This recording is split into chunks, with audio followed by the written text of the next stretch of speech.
The exclusion of financing cost principle means that the interest on long-term debt is ignored while computing the profit and taxes. ठीक है. The expected dividends are deemed irrelevant in cash flow analysis. The expected dividend जो हैं those are deemed irrelevant in cash flow analysis.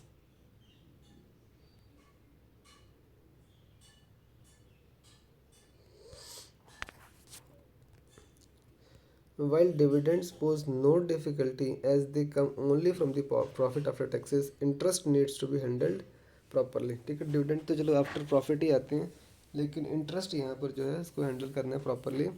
Since interest is usually deducted in the process of the arriving at profit after tax, an actual amount equal to the interest an amount equal to interest 1 minus tax minus 1 minus tax rate should be added back to the figure of profit after tax as shown below. Profit before tax and tax into 1 minus tax rate. Profit before ये भी समझना बहुत मुश्किल है हमारे लिए इस time पर. Profit after tax plus interest 1 minus tax rate. Thus, whether the tax rate is applied directly to the profit after interest and tax figures or whether the tax minus adjusted interest, which is simply interest 1 minus tax rate, is added to the profit after tax, we will get the same result only.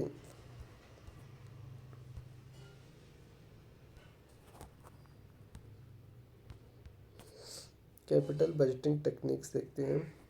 Capital budgeting techniques क्या क्या हैं. In order to maximise the return to the share holders of a company, it is important that best और most profitable investment projects are selected. ठीक है.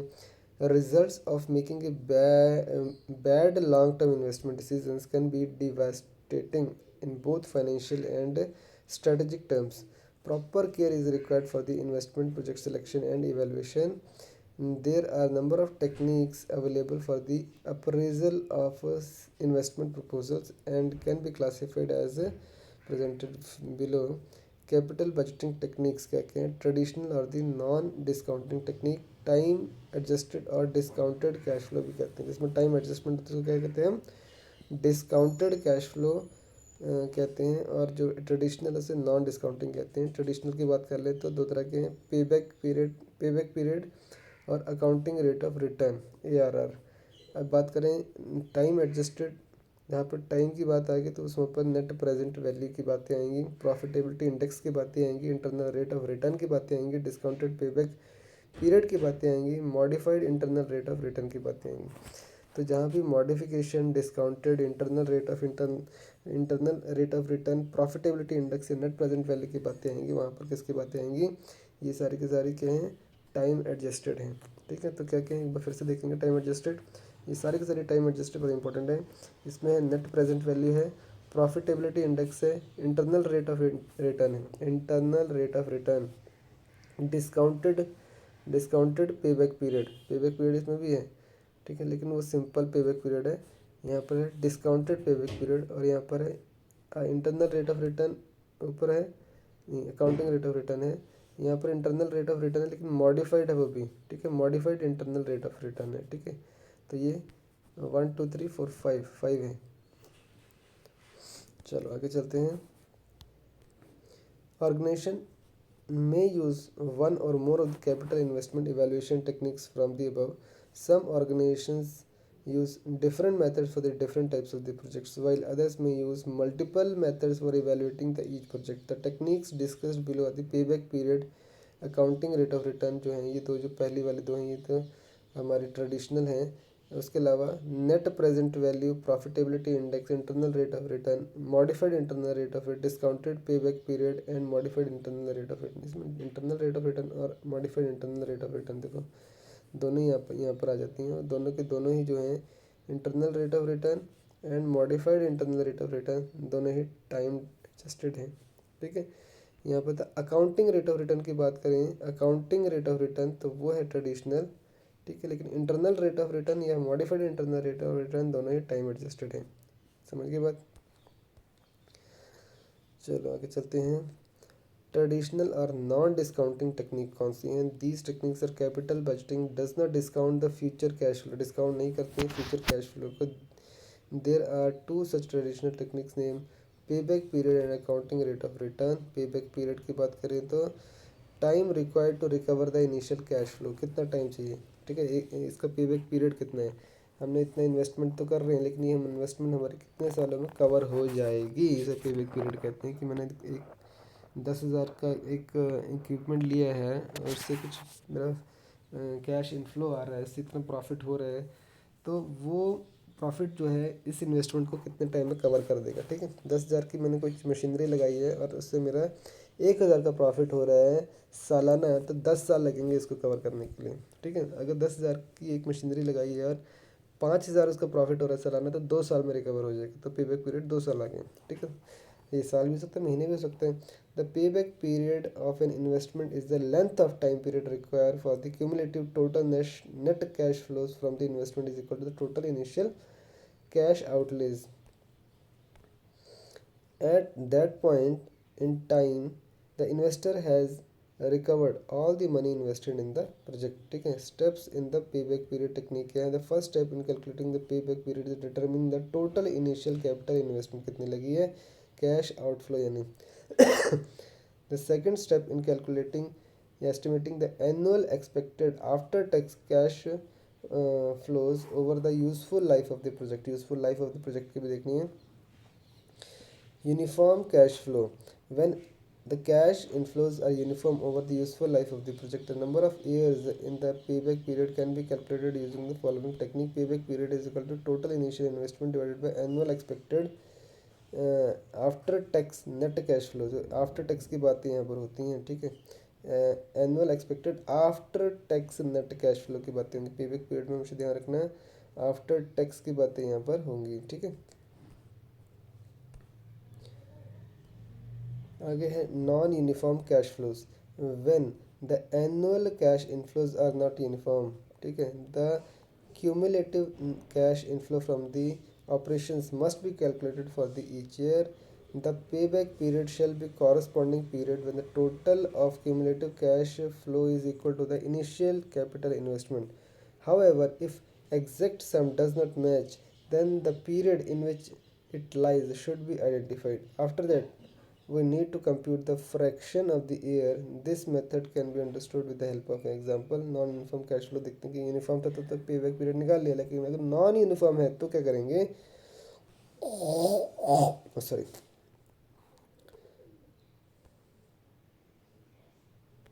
Example देखो यहाँ पर। Suppose XYZ limited is analysing project requiring the initial cash outlay of rupees 2 lakh and is expected to generate the cash inflows as follows. पहले साल में 80,000, फिर दूसरे साल में 60,000, फिर 60,000, फिर 20,000, ऐसे कैश इनफ्लो आने की संभावना है इसके अंदर। It's pay back period should be computed by using the cumulative cash flow as annual cash inflow कितना रहा 80,000, पहले साल में क्यूमुलेटिव 80 है, दूसरे में 60,000, लेकिन क्यूमुलेटिव कितने 1,40,000 जो होता है। फिर अगले साल फिर से 60,000 है, लेकिन क्यूमुलेटिव कितना हो गया 2,00,000। चौथे साल में 20,000 कैश इनफ्लो आने की पॉसिबिलिटीज है, तो टोटल क्यूमुलेटिव कितना 2,20,000। In the third year cumulative cash inflow equals to the initial cash outlay that is ₹2,00,000। Hence pay back period is 3 years. तो यहाँ पर हमने जो इन्वेस्टमेंट की थी, हमने कितनी इन्वेस्टमेंट की, हमने 2,00,000 का बोला है कैश आउटले जो है, ठीक है। तो 2,00,000 मेरा कब तक क्यूमुलेटिवली पूरा हो रहा है 3 साल में, तो इसका तो पेबैक पीरियड कितना हो गया 3 साल हो गया, ठीक है। Suppose if in above example the initial outlay is 2,05,000, तब क्या होता है, अगर 2,05,000 होता तो क्या होता है, पेबैक पीरियड जो होता है थोड़ा सा ज़्यादा होता है। Payback period shall I between 3 to 4 years, तो उस समय 3 to 4 ईयर्स के बीच में आता है वो। A sum of 2,00,000 shall be recovered and balance 5,000 shall be recovered in the part fraction of the fourth year. Definitely part fraction कितना होता है वो बैलेंस कैश आउटले बचा है divided by the cumulative cash inflow at the fourth year में कितना cumulative cash flow 2,000 है यहाँ पर 5,000, तो 1/4 ईयर में वो 5,000 हमारा रिकवर होगा। This total cash outlay of 2,05,000 shall be recovered in 3 and 1/4 years time, ठीक है, सिंपल है।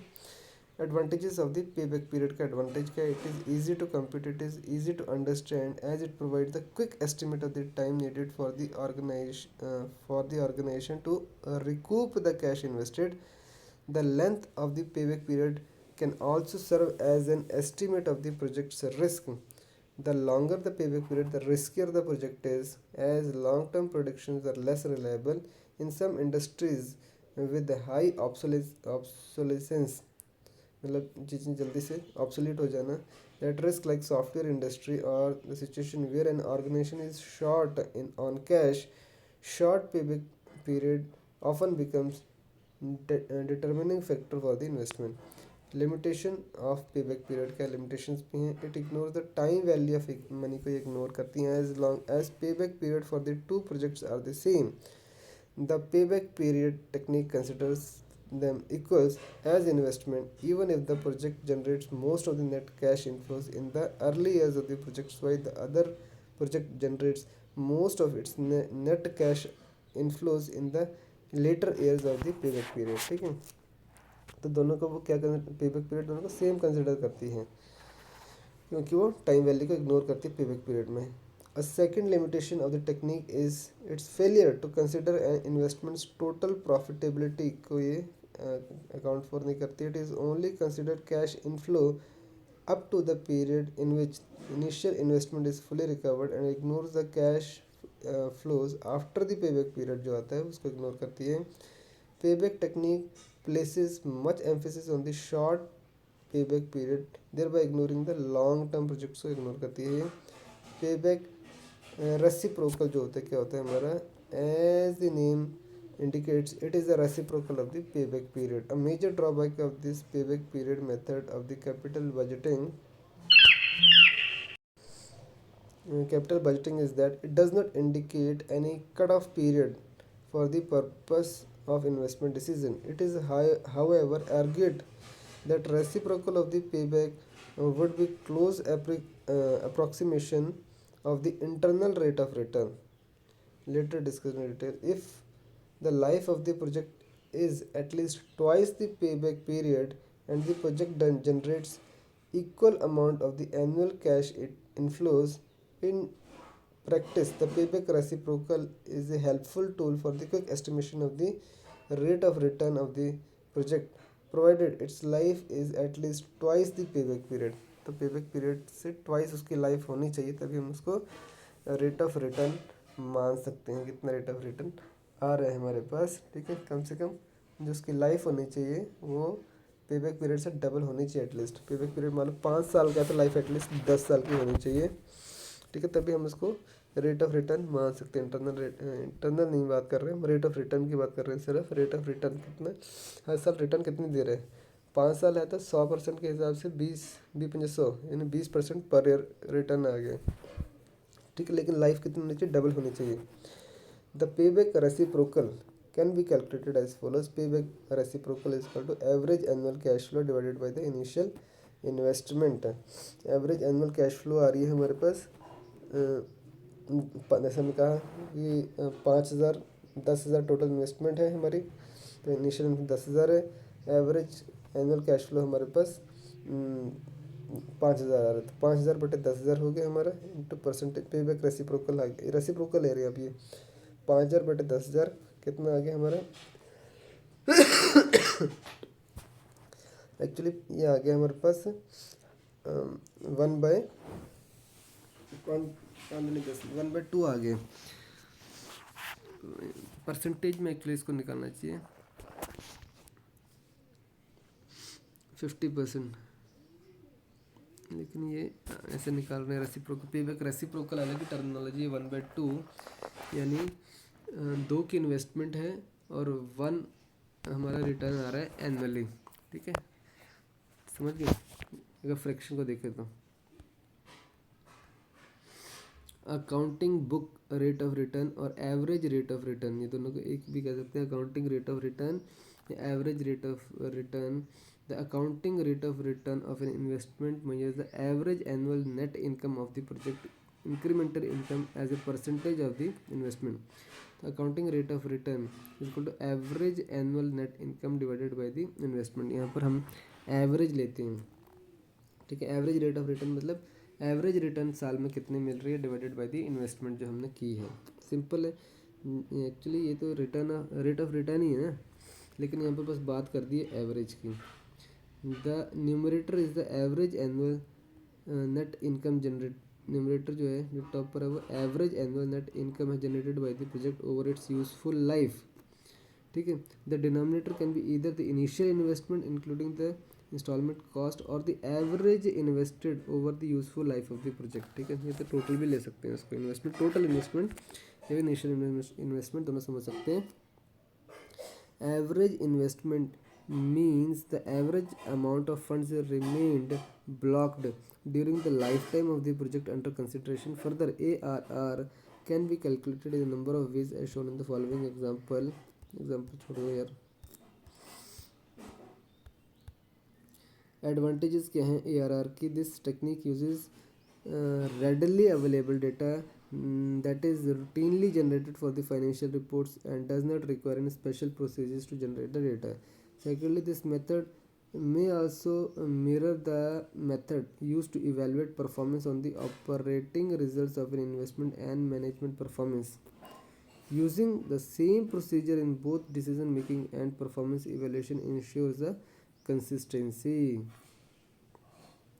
तो दिस मेथड जो है में also mirror the method use for evaluate the performance, की परफॉर्मेंस कैसी है। Third, calculating the accounting rate of return method consider all the net incomes, ये कंसिडर करता है ऑल द नेट इनकम जितनी आ रही है हमारे पास, उस सबको कंसिडर करता है over the entire life of the project and provides a measure of the investments profitability. अब इसके लिमिटेशंस क्या हैं? The accounting rate of return जो है like the pay back period technique ignores the time value of money and considers the value of all the cash flows to be equal, कि सभी cash flow equal है, चाहे बाद में हो रहे हैं चाहे पहले हो रहे हैं। The techniques using the accounting numbers that are dependent on the organization's choice of accounting procedure and different accounting procedure, that is depreciation methods, can lead to substantially different amounts for an investment's net income and book value, ठीक है। अगर depreciation count करें तो पूरा entirely change हो जाता है। This method ignores the cash flows, while net income is a useful measure of the profitability. The net cash flow is a better measure of an investment's performance. Net cash flow. Furthermore, inclusion of only in the book value of the invested asset ignores the fact that the project can require commitment of the working capital and other outlays that is not included in the book value of the project. Okay. Discounting techniques क्या हैं? Discounting techniques जो हैं they consider the time value of the money, ठीक है। Discounting techniques हमेशा क्या करती हैं?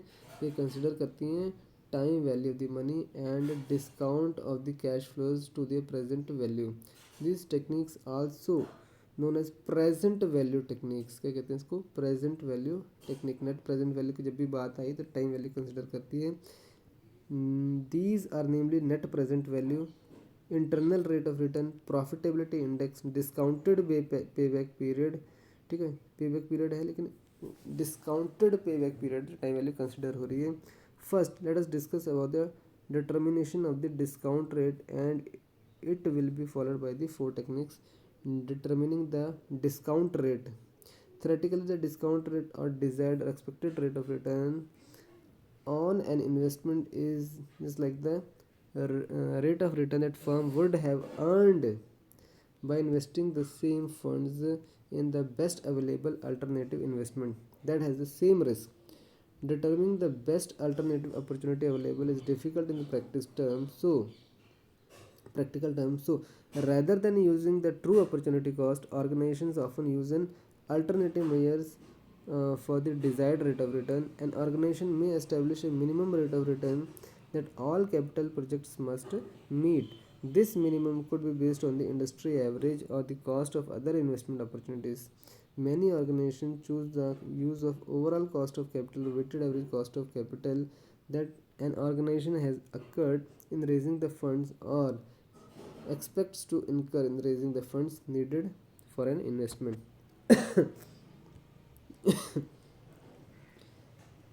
Net present value technique. The net present value technique is a discounted cash flow method that considers the time value of the money in evaluating capital investment. ठीक है, तो an investment has cash flows throughout its life, and it is assumed that an amount of cash flow is the early years of an investment is worth more than an amount of cash flow in the later years. Definitely पहले साल में cash जल्दी आता है तो उसकी worth ज़्यादा रहती है ना, लेटर क्या होगा उसकी वैल्यू कम होती जाएगी. The net present value method uses a specified discount rate to bring all subsequent cash inflows after the initial investment to the present value. The time of the initial investment is the year 0. The net present value of the project is the amount in the current value of the amount the investment earns after paying the cost of capital in each year. Net present value is equal to present value of the net cash inflows minus total net initial investment. ठीक है, present value minus present value, net present value कितनी आती है, present value minus total net initial investment. तो आ जाएगी हमारी net present value कितनी है. Since it might be possible that some additional investment may also be required during the life of the project, then appropriate formula shall be net present value is equal to present value of the cash inflows minus present value of the cash outflows. Present value of cash inflows minus present value of the cash outflows. तो दोनों ही present value ले लिया हमने, तो net present value निकल गई. ठीक है, जितना भी इनफ्लोज हैं और जितने भी आउटफ्लोज को उसमें से माइनस कर दिए, तो नेट प्रेजेंट वैल्यू आ गई हमारे पास. इनफ्लोज ज़्यादा है तभी तब फ़ायदा है. तो पहले inflows present value of the cash inflows minus present value of the cash outflows हमें सारे कंसिडर कर लेने. इन्वेस्टमेंट तो है ही है, उसके अलावा भी हर साल में कुछ ना कुछ आउटफ्लो होता रहता है, तो इसलिए हमने दोनों चीज़ें प्रेजेंट वैल्यू में लिख ली हैं. तो वो हमारा बन गया नेट प्रेजेंट वैल्यू. तो it can be expressed as NPV is equal to C1 divided by 1 plus K plus C2 divided by 1 plus K square plus C3 divided 1 plus K3 and so on. तो इसका simple formula हमारे पास ये है, NPV is equal to sigma T is equal to 1 to N CT divided by 1 plus K raise to power T minus I. साथ में यहाँ पर लास्ट में क्या माइनस I है, इन्वेस्टमेंट माइनस किया ना. ये तो इन्फ्लोज हो गए हमारे सारे के सारे, और ये हमारी माइनस कर दिया हमने इन्वेस्टमेंट. याद रहेगा sigma T 1 to N sigma क्या CT divided by 1 plus K raise to power T minus I, where C is equal to cash flows of the various years, K is equal to discounted rate, N is the life of the project, and I is equal to investment है. Steps for calculating the NPV क्या है? The steps for calculating the present value are determine the net cash inflows of each year of the investment, select the desired rate of return or discounting rate or weighted average cost of capital, find the discount factor for each year based on the desired rate of return selected. Determine the present value of the net cash flows by multiplying the cash flows by a respective discount factor of a respective period called the present value of the cash flows. Total the amounts of all the present value of the cash flows. Decision rules important है यहाँ पर जानना. If NPV is greater than 0 accept the proposal, NPV is less than 0 reject the proposal. Simple है. अगर net present value positive आ रही है तो बेटा एक्सेप्ट कर लो उसको, लेकिन नहीं आ रही है तो रिजेक्ट कर दो उसको. ठीक है, NPV लेस देन 0 आ गई, नेगेटिव में आ गई तो रिजेक्ट कर दो. The NPV method can be used to select between the mutually exclusive projects. The one and with the higher NPV should be selected. अगर जिसका NPV ज़्यादा है उसको सिलेक्ट करना चाहिए यहाँ पर. ठीक है, चलो आगे चलते हैं. Advantages of the NPV क्या है? NPV method takes into account the time value of the money, the whole stream of the cash flow is considered. Cash inflow हो चाहे cash inflow, पूरा stream consider किया जाता है. Net present value can be seen as the addition to the wealth of the shareholders. The criterion of NPV is thus in conformity with the basic financial objectives. The NPV uses the discounted cash flows, that is expresses cash flow in terms of current rupees. The NPV of different projects therefore can be compared. It implies that each project can be evaluated independent of the others on its own merit.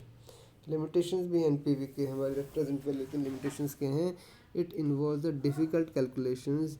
The application of this method necessitate the forecasting cash flows and the discount rate. Thus, accuracy of the NPV depends on the accurate estimation of these two factors, which may be quite difficult in practice. ठीक है, तो discount rate actual calculate करना है वो एक difficult task हो जाता है हमारे लिए. The decision under NPV method is based on the absolute measure. It ignores the difference in initial outlay, size of the different proposals, etc. while evaluating the mutually exclusive projections. Case में difficult हो जाता है. Decision after NPV method is based on the absolute measure. It ignores the difference in the initial outflows. ठीक है, okay. Profitability index, that is slash desirability factor भी कहते हैं, slash present value index method भी कहते हैं. तो इनकी बात करते हैं. पी आई प्रॉफिटेबिलिटी इंडेक्स, जैसे डिज़ायरेबिलिटी फैक्टर. प्रॉफिटेबिलिटी इंडेक्स है ना, डिज़ायरेबिलिटी फैक्टर कितना है हमारा, इतना प्रॉफिट चाहिए. प्रॉफिटेबिलिटी इंडेक्स यानी डिज़ायरेबिलिटी फैक्टर, इतना मेरा डिज़ायर है, इतना मुझे प्रॉफिट डिज़ायर है. Profitability index present value index method, ये कितने से present value index method. P I profitability index, P I profitability index. The students may have seen how with the help of discounted cash flow techniques, the two alternative proposals for the capital expenditure can be compared. In certain cases, we have to compare a number of proposals, each involving different amounts of the cash inflows. One of the methods for comparing such proposals is to work out what is known as the desirability factor or profitability index or present value index method. तो एक ही बात है, या बोल दो इसको डिज़ायरेबिलिटी है, या बोल दो इसको प्रॉफिटेबिलिटी इंडेक्स बोल दो, या फिर प्रेजेंट वैल्यू इंडेक्स बोल दो इसको. ठीक है, P I present value index भी बोल देते हैं इसको, डिज़ायरेबिलिटी बोलते हैं, प्रॉफिटेबिलिटी इंडेक्स भी बोल देते हैं. तो डिज़ायरेबिलिटी प्रॉफिटेबिलिटी इंडेक्स या प्रेजेंट वैल्यू इंडेक्स मेथड एक ही है. मैथमेटिकली कैसे कैलकुलेट करेंगे, तो profitability index is calculated as follows, that is equal to sum of all the discounted cash inflows divided by the initial cash outlay or total discounted cash outflow as the case may be. ठीक है, तो total जितना भी discounted cash outflow है वो हमने denominator में रखना है, और सारे डिस्काउंटेड कैश इनफ्लो जो हमने उसको हमने कहाँ रखना है, उसको हमने रखना है न्यूमरेटर में. तो जितना भी inflow divided by outflow, inflow divided by outflow, तो हमारा आ जाएगा प्रॉफिटेबिलिटी इंडेक्स. हमारी बात की नहीं है. प्रॉफिटेबिलिटी इंडेक्स जो है is equal to cash inflow to cash outflow total. ठीक है, sum of all discounted cash inflow, discounted cash inflow की बात आएगी, और डिनोमिनेटर में भी डिस्काउंटेड कैश आउटफ्लो की बात आएगी. जब डिस्काउंटेड की बात आ रही है इसका मतलब टाइम वैल्यू को कंसिडर कर रहे हैं. ठीक है, डिसीजन रूल क्या है, if profitability index is greater than equal to 1 then accept the proposal, if it is less than 1 then reject the proposal. ठीक है, प्रॉफिटेबिलिटी इंडेक्स जो होता है एक से ऊपर होना चाहिए. ठीक है, तो इनफ्लो और आउटफ्लो जो बातें आ रही है, इनफ्लो आउटफ्लो, तो इनफ्लो जब ज़्यादा होंगे यानी अगर या तो एटलीस्ट 1 होना चाहिए कि इनफ्लो आउटफ्लो के बराबर होना चाहिए, तब तो हम शुरू कर सकते हैं भैया. ठीक है, अगर नहीं है तो नहीं करना. अगर लेस देन 0 हो गया तो नहीं, लेस देन 1 हो गया तो सॉरी लेस देन 1 हो गया तो नहीं करने. अब यहाँ ध्यान दो कि यहाँ पर हम बातें कर रहे हैं 1 के बेसिस पर, क्योंकि यहाँ इनफ्लो आउटफ्लो की बातें हैं, तो यहाँ पर 1 की बातें हो रही हैं. ठीक है, 1 से रिलेटेड, 1 से नीचे है तो नहीं करना है, 1 से ऊपर है तो 1 या 1 से ऊपर है तो करना है. ठीक है, ग्रेटर देन इक्वल टू 1 है तो कर देना है. लेकिन जब हमने बातें की थी ऊपर वाले में नेट प्रेजेंट वैल्यू में, यहाँ पर नेट प्रेजेंट वैल्यू में जो ध्यान दो, हमने बातें की थी 0 के बेसिस पर. किसके बेसिस पर की थी, ज़ीरो के बेसिस पर यहाँ बातें होती हैं हमारी। अगर greater than equal to zero है तब हमने एक्सेप्ट करना है, नहीं तो नहीं करना है। ठीक है, तो ये बातें थी हमारी। डिसीजन जो हमने था एनपीवी में लिया था, नेट प्रेजेंट वैल्यू कितनी है उसकी, क्या जीरो से ज़्यादा है उसकी नेट प्रेजेंट वैल्यू। ठीक है, नेट प्रेजेंट वैल्यू किसकी, net present value of the cash flow की बात की थी हमने। कैश फ्लो के ज़्यादा आ रहा है, जीरो से ज़्यादा है तो हम ले लेते हैं। Present value of cash flows की बात की थी हमने। ठीक है, कैश फ्लो मतलब कैश इनफ्लो, यहाँ पर कैश इनफ्लो की बातें हैं, नेट प्रेजेंट वैल्यू। ठीक है, कैश इनफ्लो की बातें हो रही हैं।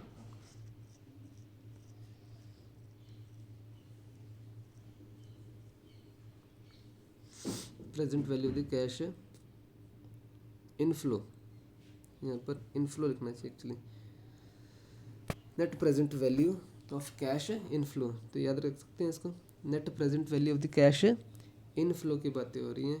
Cash inflow, cash inflow, net present value cash inflow.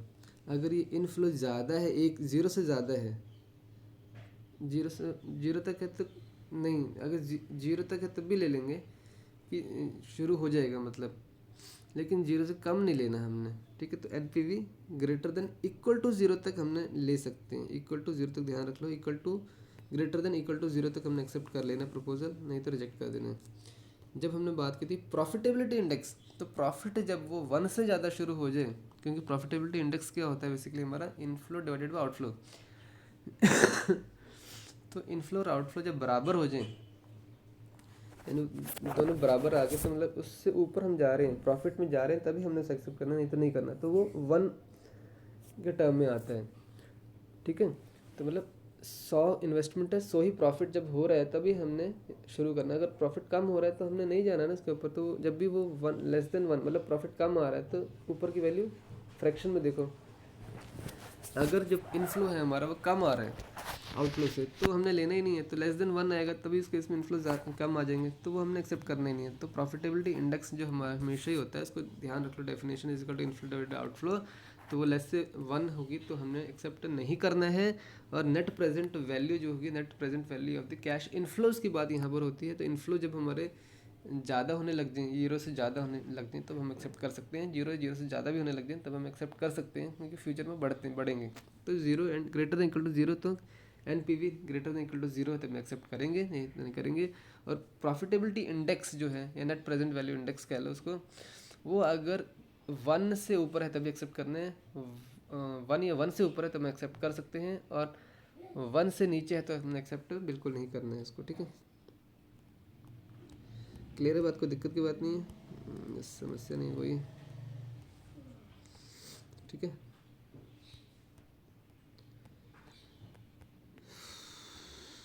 Advantages of the profitability index के एडवांटेजेस हैं इसकी।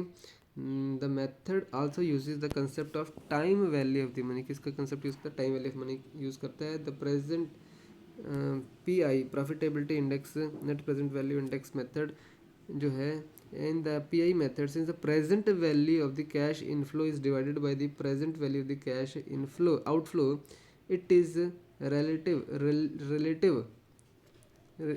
है ना, relative measure of the project's profitability से लेना देना है। लिमिटेशंस क्या हैं प्रॉफिटेबिलिटी इंडेक्स की, profitability index fails as a guide in resolving the capital rationing where projects are indivisible. अगर प्रोजेक्ट्स जो हैं डिवाइड नहीं कर सकते हैं, जो मल्टीपल प्रोजेक्ट्स हैं, तो वहाँ पर ये क्या हो जाता है, वहाँ पर ये फेल हो जाता है। लिमिटेशंस में है इसकी, जब प्रोजेक्ट्स जो हैं इनडिविजिबल हैं। ठीक है, जहाँ प्रोजेक्ट इनडिविजिबल है वहाँ पर ये फेल हो जाता है। Once a single large project with a high NPV is selected, possibility of accepting several small projects with together may have higher NPV than the single project is excluded। तो यहाँ पर बात आती है सिंगल, मतलब जहाँ पर ये डिवीज़न हो रही है, मल्टीपल प्रोजेक्ट्स की बातें आती हैं, वहाँ पर ये फेल हो रहा है profitability index. Also situation may arise where the projects with the lower profitability index selected may generate cash flows in such a way that another projects can be taken up 1 or 2 years later, the total NPV in such cases being more than one with the projects with the highest profitability index. Okay, अभी समझ में तो नहीं आया, पर आगे बढ़ेंगे हम. The profitability index approach thus cannot be used indiscriminately, but all other types of alternatives of the projects will have to be worked out. Internal rate of return की बातें करते हैं. Internal rate of return method. The internal rate of return method considers the time value of money, तो करता ही करता है, the initial cash investment and all cash flows for the from the investment की बातें करते हैं. But unlike the net present value method, the internal rate of return method does not use the desired rate of return but estimates the discounted rate that makes the present value of subsequent cash inflows equal to the initial investment. This discounted rate is called internal rate of return. तो यहाँ पर जो है NPV से ये कैसे differ करता है आईआरआर, क्योंकि यहाँ पर कैलकुलेट की जाती है डिस्काउंटेड रेट ऑफ रिटर्न. ठीक है, यहाँ पर वहाँ पर क्या था, वो एज्यूम कर रहे थे एनपीवी में. यहाँ पर इंटरनल रेट ऑफ रिटर्न निकाला जा रहा है. कैसे निकाला है, कैसे एस्टिमेट किया जा रहा है.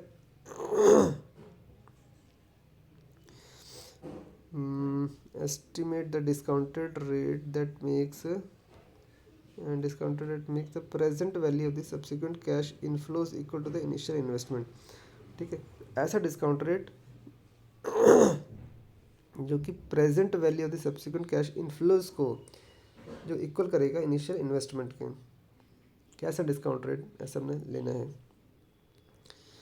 आईआरआर डेफिनेशन क्या है. Internal rate of return for an investment proposal is the discount rate that equates the present value of the expected cash inflows, present value जो कि present value of the expected cash inflows with the initial cash outflow. initial cash outflow के equal कर देते हैं. Initial में इतना cash outflow लग रहा है, हमें इतना रिटर्न आता जा रहा है, इतना प्रेजेंट एक्सपेक्टेड कैश इनफ्लोज इतना आ रहा है, तो मतलब वो इक्वल करने हैं हमने. तो उसका जो डिस्काउंट रेट कितना होगा वो कैलकुलेट यहाँ पर किया जाता है.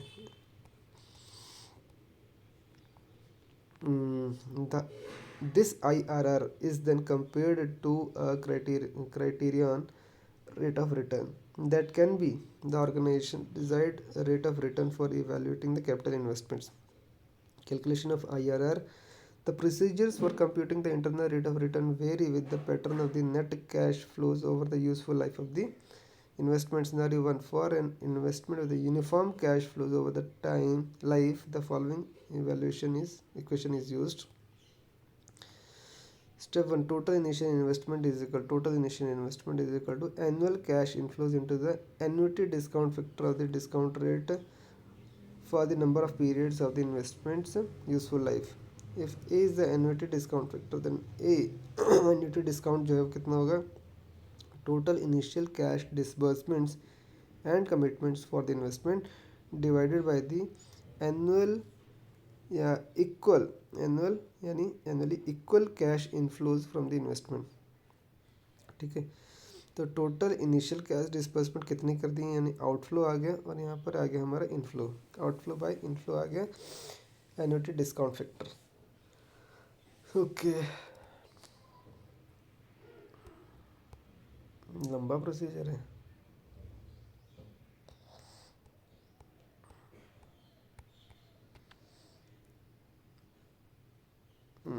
इंटरपोलेशन करनी है यहाँ पर. एक होता है एक्स्ट्रापोलेशन, यहाँ पर होती है इंटरपोलेशन.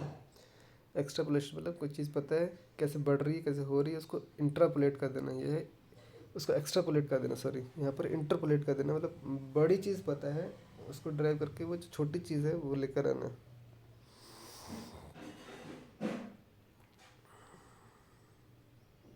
समझना तो अभी बहुत मुश्किल है. चलो आगे चलते हैं.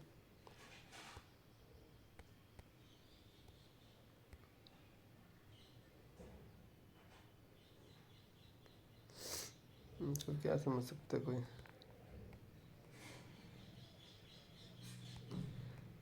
एचआर से एलआर निकाल दिए. ऊपर एनपीवी एट एलआर है, नीचे NPV at LR minus NPV at HR है.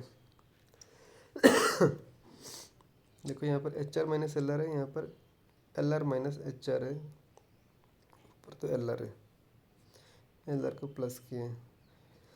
क्या है ये समझ में तो नहीं आ रहा है, लेकिन अगर ऐसे कुछ इक्वेशन आ गए तो एटलीस्ट हम कुछ कोशिश कर सकते हैं. है ना। तो एल आर आता है, एल आर आता है, एल आर आता है, L L L minus H, लेकिन जो माइनस लास्ट में होता है उसमें H R minus L R होता है। ओके, देखेंगे L R lower rate, H R is higher rate.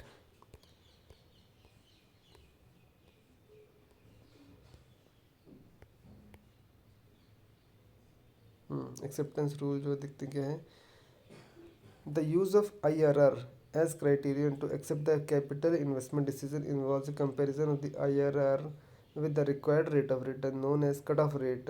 ठीक है, the project should be accepted the IRR is greater than the cut off rate. IRR अगर ज़्यादा है कट ऑफ रेट से, IRR ज़्यादा है कट ऑफ रेट से, तो हम इसे क्या करेंगे, एक्सेप्ट करेंगे।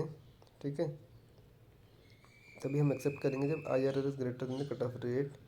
और अगर IRR is equal to cut off rate of the firm is indifferent if IRR is less than cut off rate of the project is rejected।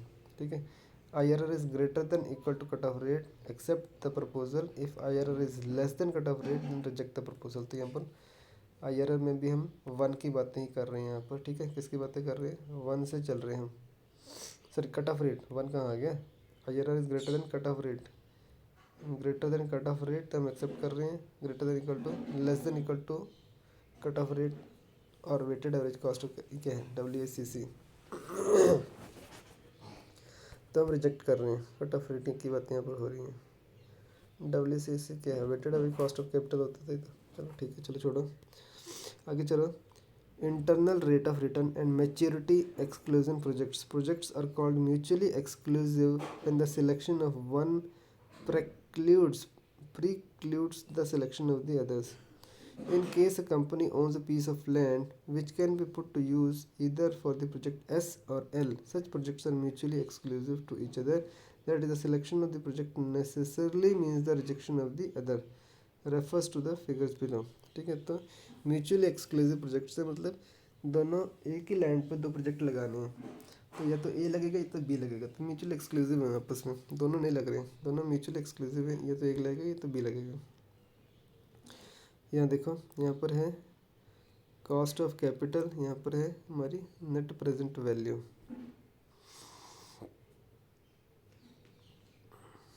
यहाँ पर क्या हो रहा है,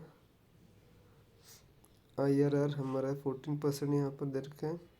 project S five net present value profile cross override at 7%, project L's net present value profile, और ये क्या है हमारी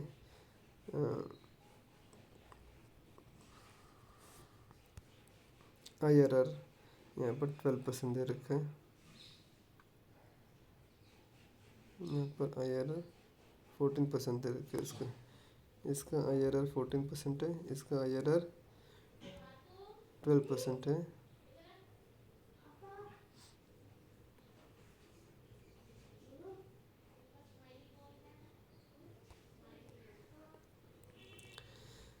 तो as long as the cost of the capital is greater than, cost of capital जो कीमत जो चुकानी पड़ रही है कैपिटल के लिए, is greater than the cross over rate of 7%, NPV is larger than the NPVL, NPVS is larger than the NPVL, and two IRRs and two IRRS exceeds IRRL. Hence, if the cutoff rate of the cost of capital is greater than 7%, both the methods shall lead to the selection of the project S. However, if the cost of capital is less than 7%, the NPV method ranks project L higher, but IRR method indicates that project S is better। As seen from the above, mutually exclusive projects can create problem with the IRR technique, as IRR is expressed in percentage and does not take into account the scale of investment or the quantum of money earned। इसको समझना, internal rate of return and mutually exclusive projects. तो mutually exclusive projects हैं, तो हम कहते थे, हम अभी कहा था कि म्यूचुअली एक्सक्लूसिव प्रोजेक्ट्स हों तो NPV वहाँ पर क्या होता था, नेट प्रेजेंट वैल्यू वहाँ पर सक्सेस नहीं हो रहा था, तो हम किस पर आए थे, इंटरनल रेट ऑफ रिटर्न के ऊपर आए थे।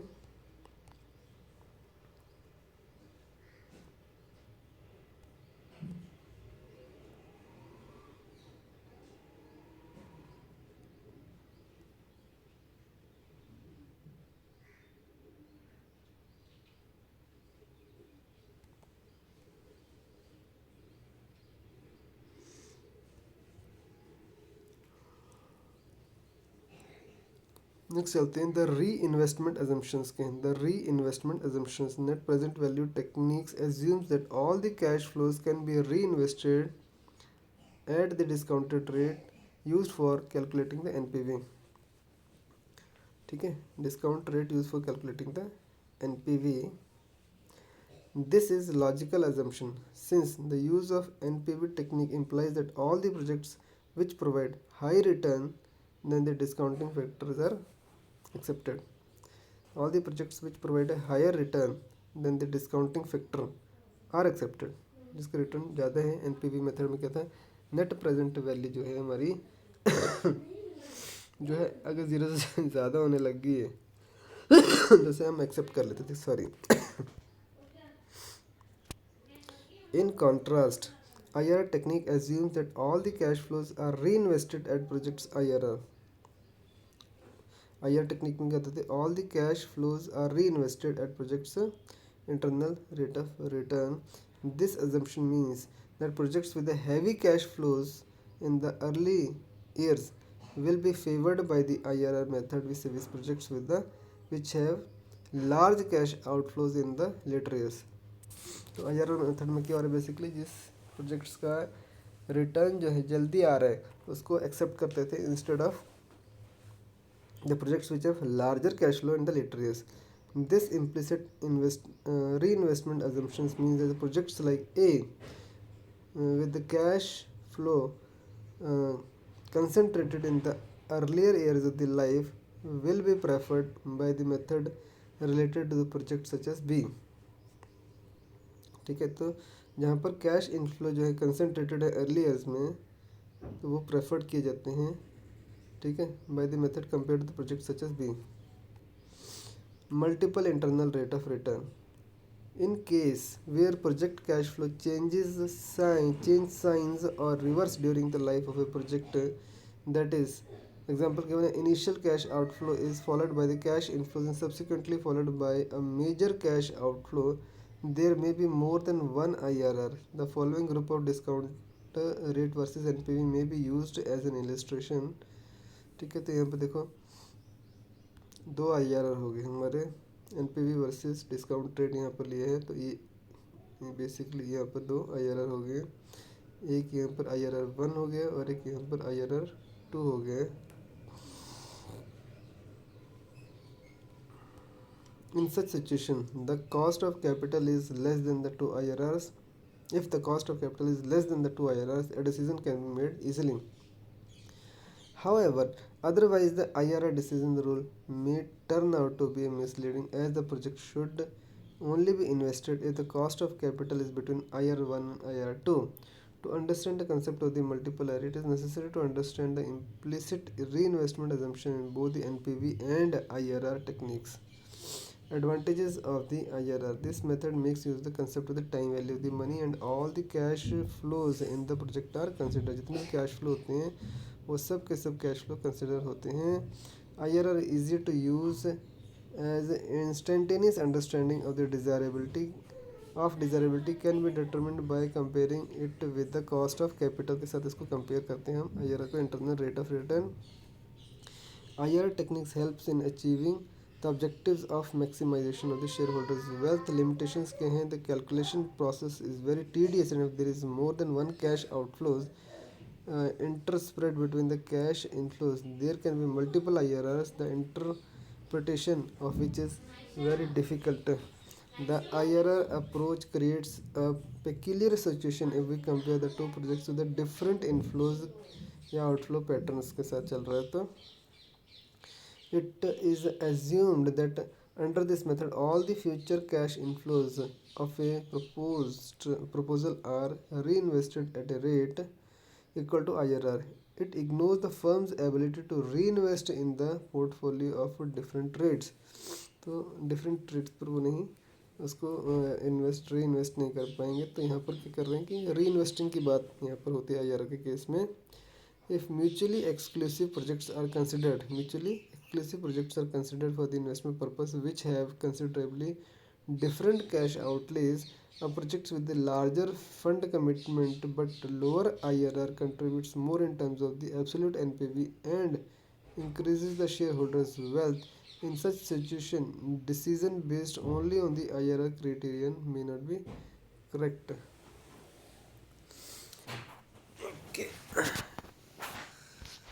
इंटरनल रेट ऑफ रिटर्न हमने देख ली क्या होता है, ठीक है। इसका फार्मूला तो बहुत ही टीडियस था, तो मोटा मोटी हमने IRR से क्या समझा हमने, इंटरनल रेट ऑफ रिटर्न।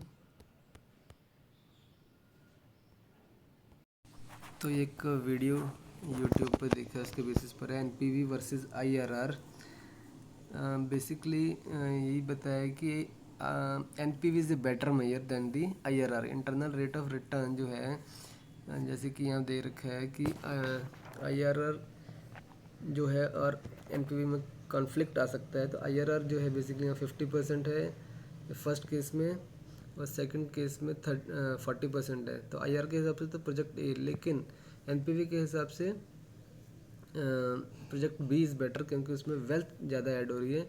और यहाँ पर जो इंटरेस्ट लेना है NPV के केस में, जैसे 7% लिया है, उसे रिस्क फ्री इंटरेस्ट रेट, या फिर जैसे FD का रेट हो गया कि कुछ भी इंटरेस्ट हो, कम से कम FD का रेट तो आता रहेगा कि बैंक में डाले था, तो FD का रेट जो 7% है वो लेना है हमने interest rate, risk free rate. इसे डिस्काउंटेड रेट फॉर NPV लेना है। डिस्काउंटेड रेट का मतलब है risk free interest rate, example FD rate, ठीक है, which can be earned without taking any risk, ठीक है। तो फाइनल कंक्लूजन यही है कि NPV is a better measure, ठीक है, gives you the actual wealth added. चलिए हम आगे चलते हैं अब। Discounted payback period method, this is similar to the payback period I discussed in 7.8.1 under the non-discounted method, except that the cash flows here are discounted at predetermined rate and the payback period so calculated is called the discounted payback period। क्या कहते हैं इसको? Discounted payback period इसको बोला जाता है। वही discounted लेना है इसमें, ठीक है। One of the most popular economic criteria for evaluating the capital projects is the payback period. Payback period is the time required for the cumulative cash inflow to recover the cash outflow of the project. तो मालूम है हमें।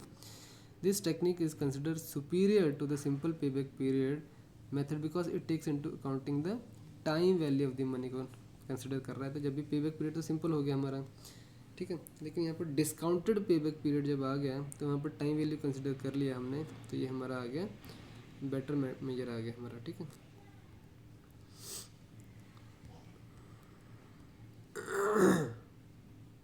जैसे यहाँ पर है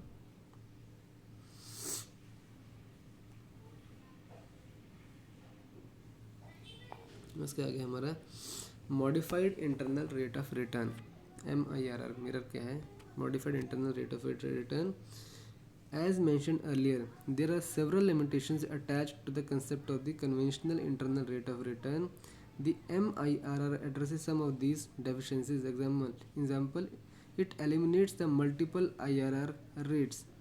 It addresses the reinvestment rate issues and produces the results which are consistent with the net present value method. This method is also called terminal value method भी कहते हैं इसको। क्या कहते हैं?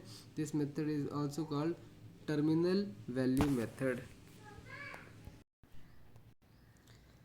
Under this method, all cash flows apart from the initial investment are brought to the terminal value using an appropriate discount rate, usually the cost of capital.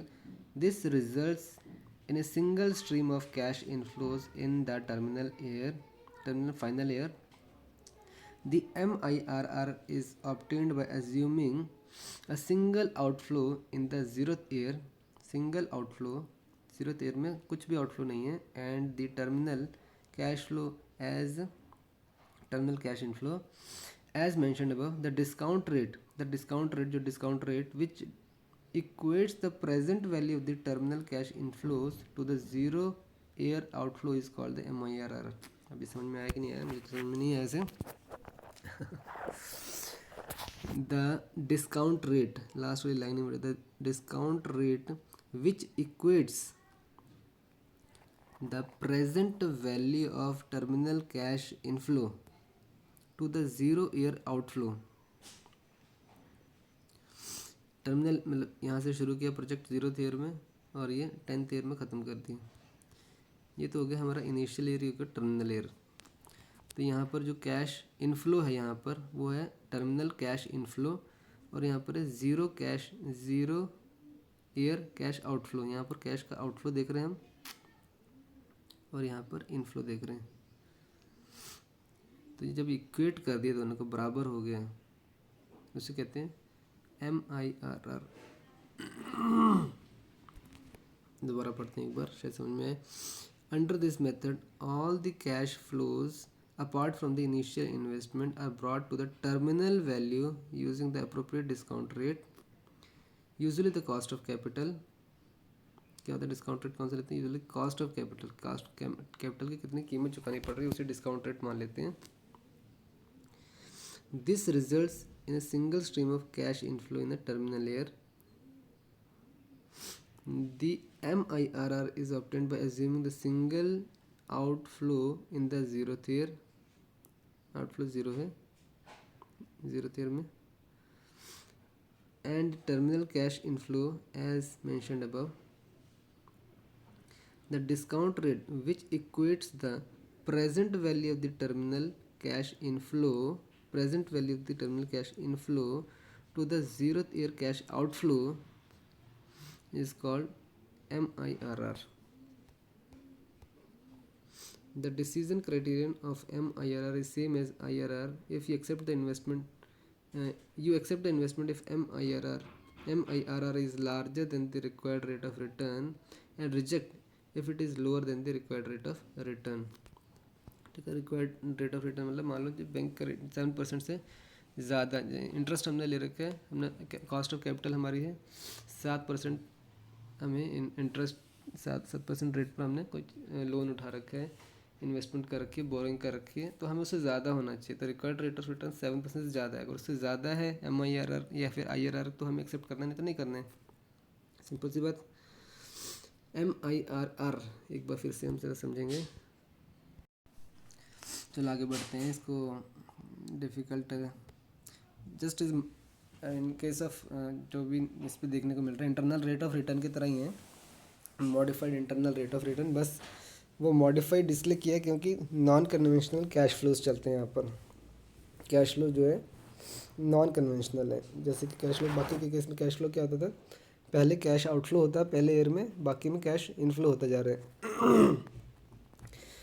Non conventional में क्या होगा, पहले आउटफ्लो हो गया, फिर इनफ्लो आया, फिर outflow, फिर इनफ्लो, ऐसे करके चलता रहता है. तो इस केस में modified internal rate of return यहाँ पर यूज़ करने को मिल रहा है.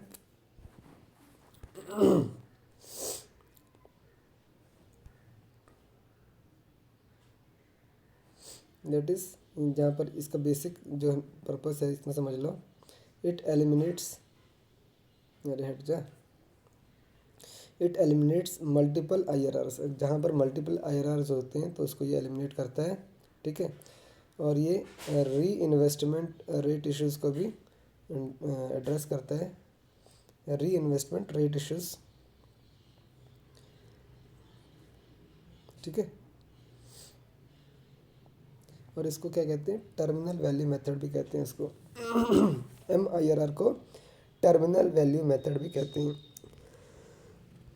तो ये इंपॉर्टेंट है, इसके ऊपर भी क्वेश्चन आ सकते हैं. It eliminates multiple IRR rates अगर जब आते हैं तो ये MIRR हम यूज़ करते हैं. और ये टर्मिनल वैल्यू मेथड भी इसे कहते हैं हम. ठीक है, और इक्वेट करता है स्टार्टिंग में जो है आउटफ्लो जो है उसको इक्वेट करता है, जो फाइनल ईयर में करंट ईयर में जो इनफ्लो आता है उसके साथ इक्वेट किया जाता है. तो इस डायग्राम को याद रख लेना. ऊपर मतलब आउटफ्लो हो गया, नीचे मतलब इनफ्लो आ गया. ठीक है, तो इसको इक्वेट करते हैं. ठीक है। बाकी सारे क्वेश्चंस के बेसिस पे कर पाओगे मेरे हिसाब से, तो कोई दिक्कत की बात नहीं होनी चाहिए। और एक्सेप्ट रिजेक्ट कब करना है, डिसीजन कब लेना है, जो रिक्वायर्ड रेट ऑफ रिटर्न है उससे कम है तो रिजेक्ट कर देना है, और ज़्यादा है तो एक्सेप्ट कर लेना है। ठीक है। रिक्वायर्ड रेट ऑफ रिटर्न मतलब रिक्वायर्ड कॉस्ट ऑफ कैपिटल समझ लो। जैसे कि मान लीजिए हमें इंटरेस्ट पे करना है, जो हमने लोन लिया है उसके ऊपर मान लो हमें 4% पे करना पड़ रहा है, या फिर इंटरेस्ट पे करना है, तो उससे अगर ज़्यादा आ गया हमारा MIRR 7% आ रहा है मान लो MIRR, तो इसे एक्सेप्ट कर लो, नहीं तो रिजेक्ट कर दो। ठीक है। अगर इससे कम आ गया तो रिजेक्ट कर दो, इससे ज़्यादा है तो एक्सेप्ट कर लो।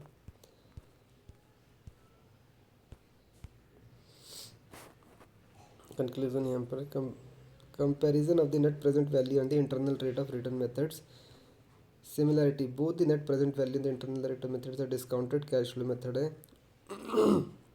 विच consider the time value of the money. जब डिस्काउंटेड कैश फ्लो आ गया मेथड तो इसमें लिख दिए टाइम वैल्यू द मनी। ठीक है।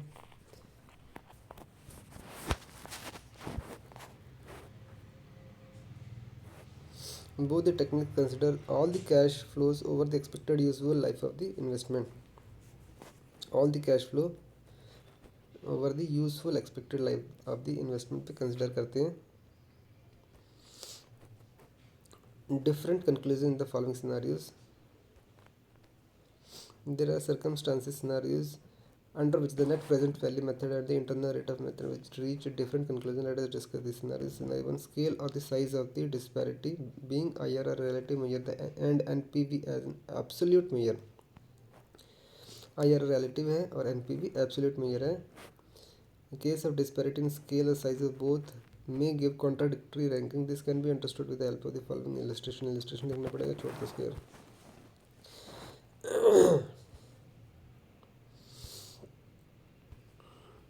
मुझे धंधे NPV बेटर अप्रोच रहती है. NPV का हमें बेनिफिट मिल रहा है तो NPV की तरफ जाना है हमें.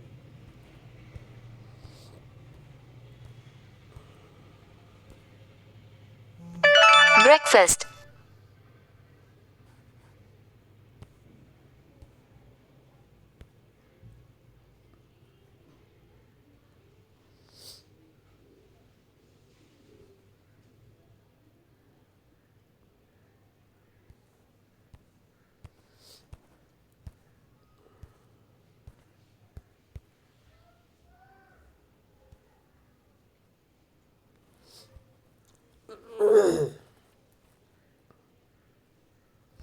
देखो चलो इसको समरी समझते हैं. Summary of the decision criteria of the capital budgeting technique. Non discounted method जो है, पे बैक पीरियड आ गया. दो तरह के थे ना, एक तो था पे बैक और accounting rate of return method for independent projects. when payback period is less than the maximum acceptable payback period then it is accepted. payback period जो है कम आ गया. payback period मतलब 2 साल में payback period हो गया, लेकिन हम 5 साल तक एक्सपेक्ट कर रहे थे तो एक्सेप्ट कर लो, क्या दिक्कत है. और when payback period जो है greater than the maximum acceptable payback period है, मैं रिजेक्ट कर दो. क्या लिखा, फॉर म्यूचुअली एक्सक्लूसिव प्रोजेक्ट है तो project with the least payback period should be selected. Mutual 2-3 project है हमारे पास हाथ में, तो किसको सिलेक्ट करना है तो उसे डिसाइड करना है, तो इसका लीस्ट पेबैक पीरियड उसको एक्सेप्ट कर लो. दूसरा अकाउंटिंग रेट ऑफ रिटर्न में क्या है, when ARR is greater than the minimum acceptable rate accept कर लो, नहीं तो रिजेक्ट कर दो. Project with the maximum APR should be selected. दोनों एक ही बात है. Payback period, accounting rate of return. Rate of return मतलब रेट कितना, रिटर्न कितना मिल रहा है उसको. ठीक है. तो ये उसका रिवर्स ही एक तरह से देखा जाए तो. डिस्काउंटेड मेथड मतलब टाइम वैल्यू कंसिडर होती है, जिसमें कि NPV आता है, प्रॉफिटेबिलिटी इंडेक्स आता है, इंटरनल रेट ऑफ रिटर्न आता है और MIRR आता है. MI लिखा है. तो एन प्रेजेंट NPV में ग्रेटर देन 0 तो एक्सेप्ट कर लो, ग्रेटर देन इक्वल टू नहीं तो रिजेक्ट कर दो. Project with the highest positive NPV should be selected. इसका हाईएस्ट पॉजिटिव NPV इसको सिलेक्ट करना है. मल्टीपल प्रोजेक्ट्स हैं तो उसमें से एक सेलेक्ट करना है. तो प्रॉफिटेबिलिटी इंडेक्स की बात करें तो P greater than equal to 1 है तो एक्सेप्ट, नहीं तो रिजेक्ट. यहाँ पे देखो इक्वल टू भी है, ग्रेटर देन इक्वल टू 0 तो एक्सेप्ट है, ग्रेटर देन इक्वल टू 1 है तो एक्सेप्ट है. ठीक है. When at present value is same project with the highest PI should be selected. Independent है तो जिसके हाईएस्ट PI है उसको सिलेक्ट कर लेना. IRR की बात करेंगे तो when IRR is greater than equal to K के क्या होता है हमारा कॉस्ट ऑफ कैपिटल का जो इंटरेस्ट रेट है वो, अगर उससे ज़्यादा है तो एक्सेप्ट कर लो, कम है तो रिजेक्ट कर दो। रिजेक्ट ही करना पड़ेगा एक्चुअली। अगर आपको जो कॉस्ट ऑफ कैपिटल यानी जो इंटरेस्ट रेट है, जो मार्केट में पैसा उठाया जिस इंटरेस्ट पे, उससे भी कम अगर आपको रेट ऑफ रिटर्न मिल रहा है, इंटरनल रेट ऑफ रिटर्न, तो क्यों एक्सेप्ट करोगे उसको। Project with the maximum IRR should, अगर इंडिपेंडेंट प्रोजेक्ट है तो जिसका मैक्सिमम IRR है उसको सिलेक्ट करोगे।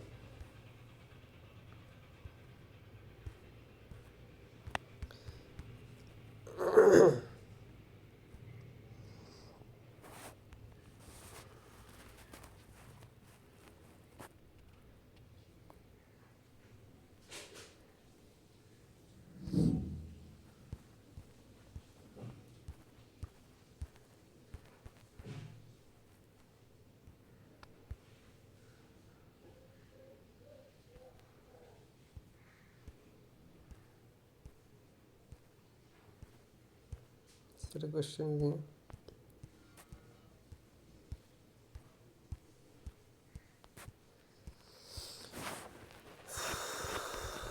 सीधा MCQ पे आएंगे हम फटाफट।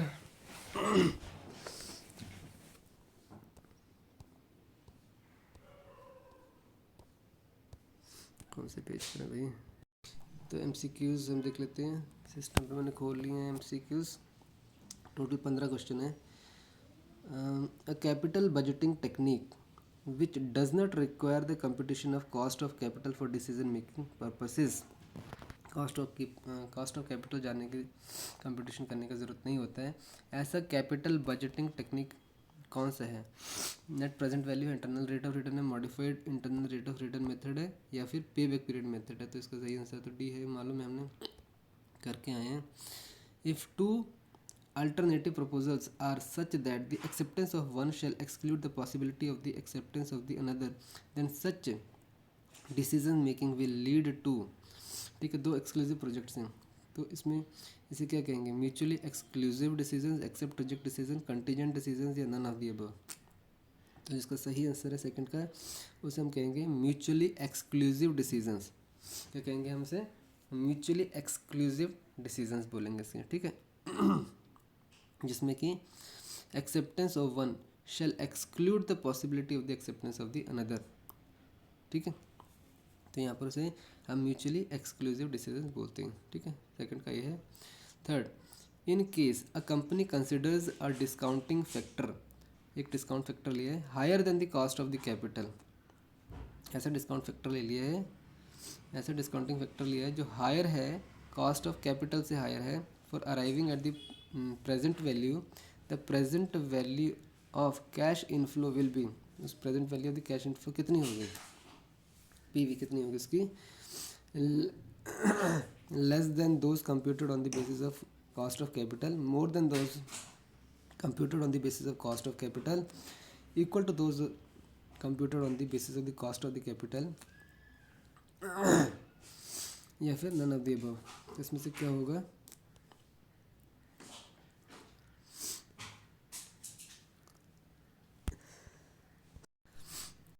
तो जिसका सही आंसर है थर्ड का वो है A, less than those computed on the basis of cost of capital. In case a company considers a discounting factor higher than the cost of the capital for arriving at the present value, ठीक है। तो net present value का formula क्या है, तो ये है हमारा एनपीवी का फार्मूला, ठीक है। अगर ये क्या करें, in case company consider discounting factor higher than the cost of capital, अगर कॉस्ट ऑफ कैपिटल जो होता है पहले कॉस्ट ऑफ कैपिटल पे लिया होता है, अगर के की वैल्यू जो पहले कुछ है तो एनपीवी की एक वैल्यू आती है, अगर उसको बढ़ा देते तो क्या होगा, एनपीवी नीचे का बढ़ गया है तो एनपीवी कम हो जाएगा ना। डिस्काउंटिंग फैक्टर बढ़ा दिया तो एनपीवी की वैल्यू क्या हो जाएगी, कम हो जाएगी। तो फार्मूला थोड़ा सा ध्यान में रखना पड़ेगा, NPV is equal to sigma C T divided by one plus K raised by T minus I है यहाँ पर, ठीक है।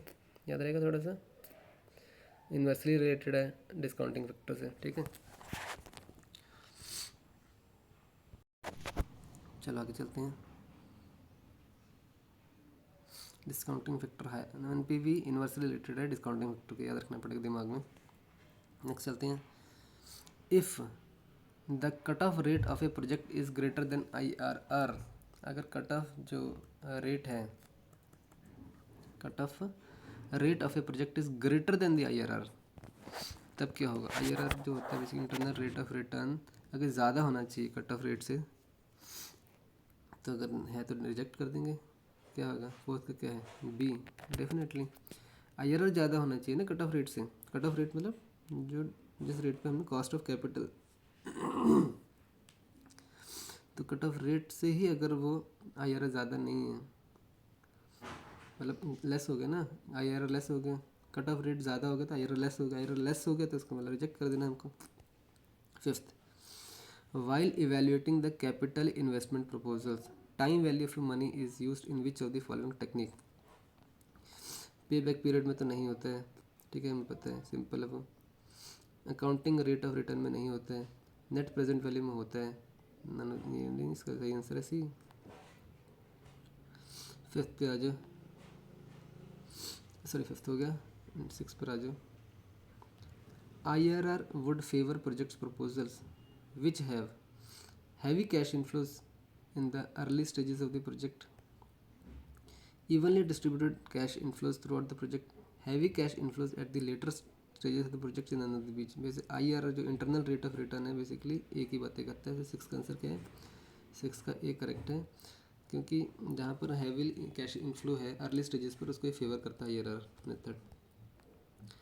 सेवन्थ पे आते हैं, the reinvestment assumption in case of IRR technique assumes that, ठीक है, cash flows can be reinvested at the project's IRR, cash flows can be reinvested at the weighted cost of the capital, cash flows can be reinvested at the marginal cost of capital, या none of this. तो जिसका सही answer है seventh का वो है ए। Seventh का जो आंसर है वो है ए, cash flows can be reinvested at the projects IRR, at the projects IRR पर उसे हम री इन्वेस्ट कर सकते हैं, ठीक है, समझिए, ओके, याद रहेगा, प्रोजेक्ट्स IRR पर हम इसे री इन्वेस्ट कर सकते हैं कैश फ्लोज को, not weighted average cost, not this one, ठीक है। चलो आगे चलते हैं। Multiple IRRs are obtained, multiple IRR कब आते हैं? जब cash flows in the early stages the project exceeds cash flows during the later stages, cash flows reverse their signs during the project, ये तो है मेरे ख्याल से, अभी हमने बात किया था इसका। कैश फ्लोज आर अनइवन या नन ऑफ दिस, तो इसका आंसर तो मेरे को बी आना चाहिए। एट का क्या आंसर है? एट का बी है, B is the right answer, correct है। तो जो इसका सही आंसर है वो है बी, यानी कैश फ्लो जो है रिवर्सिस साइन, कभी प्लस हो रही है कभी माइनस हो रही है, कभी पॉजिटिव में कैश फ्लो आ रहा है कभी नेगेटिव में कैश फ्लो कभी भी कैश फ्लो आ रहा है, इनफ्लो आ रहा है, कभी कैश आउट फ्लो आ रहा है, तो रिवर्सिस साइन, तो साइन रिवर्स कर रहे हैं, ठीक है। आगे चलते हैं। Depreciation is included as a cost in which of the following technique, depreciation कहाँ इंक्लूड होता है? अकाउंटिंग रेट ऑफ रिटर्न में, नेट प्रेजेंट वैल्यू में, internal rate of return, none of this में। तो डेप्रिसिएशन कहाँ यूज़ होता है? नाइन्थ का आंसर है ए हमारा, अकाउंटिंग रेट ऑफ रिटर्न में हमारा डेप्रिसिएशन यूज़ होता है। अकाउंटिंग से मालूम पड़ रहा है यहाँ पर डेप्रिसिएशन यूज़ होता है हमारा, depreciation is included in accounting rate of return. एक तो हमारा था सबसे पे बैक पीरियड था, उसके बाद हमने अकाउंटिंग रेट ऑफ रिटर्न में देखा था, इसमें डेप्रिसिएशन हमारा इंक्लूड किया था हमने। टेंथ हमारा क्या है? टेंथ छोटे क्वेश्चन आ सकते हैं। Management is considering 1 lakh investment in the project with 5 years life and no residual value, with the total income for the project is expected to be 60,000, total income ही 60,000 है, and recognition is given to the effect of straight line depreciation on the investment, the average rate of return is 1 lakh investment करके residual कुछ भी नहीं बचा है, total income for the project is expected 60,000 only, ठीक है। तो उसका डेप्रिसिएशन इफेक्ट जो है, स्ट्रेट लाइन डेप्रिसिएशन इन्वेस्टमेंट है, एवरेज रेट ऑफ रिटर्न कितना है? रेट ऑफ रिटर्न कितने साल के लिए? 5 साल के लिए 60,000 रुपये मिल रहे हैं, इसमें क्या हर साल कितना मिल रहे हैं? बटे 5 कर दो, 5 5 5 दूनी 10, 12% के हिसाब से मिल रहा है रिटर्न, क्या है इसका आंसर? 10वीं का आंसर है बी। 10th का आंसर है बी। बी कैसे है? Management is considered 1 lakh investment in project with 5 years life and no residual value. Average rate of return, अच्छा रेट ऑफ रिटर्न नहीं है, एवरेज रेट ऑफ रिटर्न की बात कर रहे हैं। तो एवरेज रेट ऑफ रिटर्न कैसे निकालेंगे? 24% बोल रहे हैं, इसका आंसर है 12th का बी 24%। ठीक है, इसका आंसर तो नहीं मिल रहा है मुझे कहीं पर भी, लेकिन आंसर तो इसका 24% है। ठीक है, चलो छोड़ दो, आगे चलते हैं। बस 5 minute. Assume cash outflow equals to, numerical को छोड़ दो भैया, आगे चलो।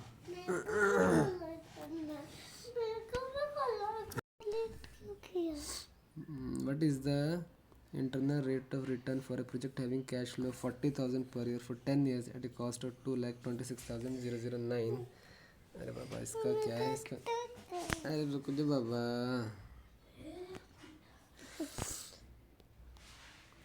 न्यूमेरिकल को छोड़ देंगे। चलो नेक्स्ट चलते हैं। 13th question, while evaluating the investments, the release of working capital at the end of the project's life should be considered as क्या है इसका आंसर? 13 का फटाफट देखेंगे। 13 का आंसर है cash inflow. Cash inflow. while evaluating the investments and the release of working capital at the end of the project's life should be considered as in cash inflows। ठीक है, हमने एक डायग्राम बनाया था, उसमें याद होगा तुम्हें, उसको हमने कहा था कि उसको हम किसके बराबर समझना चाहिए जब भी work at the end of the project life है ना।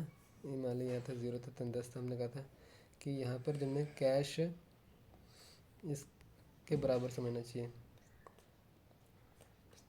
Working capital at the end of the project life, working capital at the end of the project life should be consider as equal to the cash inflows जो होते हैं ये outflow cash inflow sorry cash inflows कहाँ पर है? At the end पर cash inflow की बात होती हैं। ओहो, एट द एंड जब है तो इनफ्लो की बातें हो रही हैं यहाँ पर, वहाँ पर जाके आते हैं एक बार। तो ये डायग्राम को याद रख लेना, ठीक है। ये डायग्राम वाइल इवैल्यूएटिंग इन्वेस्टमेंट्स जो है, ठीक है, working capital at the end of the projects life, यानी ये एंड हो रहा है, ठीक है, and of the projects life है यहाँ पर, ठीक है। तो इस एंड के टाइम पर जो है बेसिकली कैश इनफ्लो ही होगा ना, वो इसको इक्वेट करना, तो कैश इनफ्लो की बातें यहाँ पर होंगी। चलो आगे चलो, क्वेश्चन नंबर 14 करते हैं। बच्चा अरे हाँ, एक मिनट बेटा, बस एक मिनट रुको। 14th का आंसर क्या है? Capital rationing refer to situation where funds are restricted and the management has to choose from the amongst available alternative investments. तो इसका आंसर जो है 14th का यही है। कैपिटल राशनिंग का मतलब क्या होता है? Funds are restricted and the management has to choose from the amongst available alternative investments के बारे में सोचना है। तो इसको कहते हैं कैपिटल राशन। राशन कैसे बांटते हैं? राशनिंग, कैपिटल को राशनिंग करनी है। ऐसी सिचुएशन है जबकि फंड्स रिस्ट्रिक्टेड है हमारे पास, कैपिटल। अब राशन बांटने का भी, फंड कब खाना कब बांटते हैं, राशन कब देते हैं? जब फंड हमारे पास रिस्ट्रिक्टेड होते हैं और हमें उसके हिसाब से हमें चूज़ करना पड़ता है कि कौन सा best choose from the amongst available alternative investment के बारे में सोचना पड़ता है। फंड्स रिस्ट्रिक्टेड होते हैं उस केस में, ठीक है। कैपिटल राशनिंग कहते हैं इसको, ठीक है। तो अगर 15th क्या है? Capital budgeting is done for. Capital budgeting जो है travel, कैपिटल बजटिंग क्या है? बजट हमने जब बजट देते हैं होता है तो कैपिटल बजटिंग क्यों की जाती है? इसका आंसर है सी, 15 का सी है, evaluating long term investment decision. Budget आता है स्टार्टिंग की शुरुआत में आता है ना, फरवरी में। तो बजट जब आता है तो वो किस पर्पज़ के लिए होता है? लॉन्ग टर्म इन्वेस्टमेंट डिसीजन लेने के लिए होते हैं। किसके लिए होता है? लॉन्ग टर्म इन्वेस्टमेंट डिसीजन के लिए। बस ध्यान रख लो, ख़त्म हो गया हमारा, ठीक है।